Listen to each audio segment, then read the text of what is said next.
Tirana rikthehet sonte në protestë me qytetarët që u mblodhën kundër qeverisë së Edi Ramës. Protesta nisi në orën 19:30, ndërsa pritën pjesëmarrjen edhe nga diaspora shqiptare. Edhe mbrëmjen e kaluar, shqiptar të ardhur nga vende të ndryshme u bashkuan tubimit duke mbushur bulevardin Dëshmorët e Kombit. Marshimi i dieshëm nisi nga stacioni i trenit, vijoi drejt sheshit Skënderbej dhe përfundoi përpara kryeministrisë, ku protestuesit përsëritën kërkesën për largimin e Edi Ramës dhe qeverisë së tij. Edhe protesta e sotme ndojshi të njëjtin itinerar, ndërsa organizatorët kanë paralajmëruar vijimin e qendresës pavarësisht temperaturave të larta dhe sezonit veror. Protestat morën një tjetër hov pas incidentit të regjistruar në Zvërnec, ku një banor që kundërshtonte ndërtimet në një zonë të mbrojtur u tërhoi zvarr nga një punonjës i sigurisë private.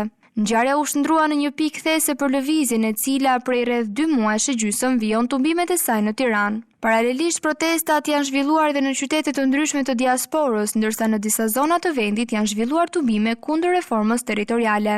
Në ditët në vijim, protestuesit do të rikthehen sërish në bulevard me të njëjtën kërkesë, dorëheqjen e Edi Ramës dhe largimin e qeverisë së tij.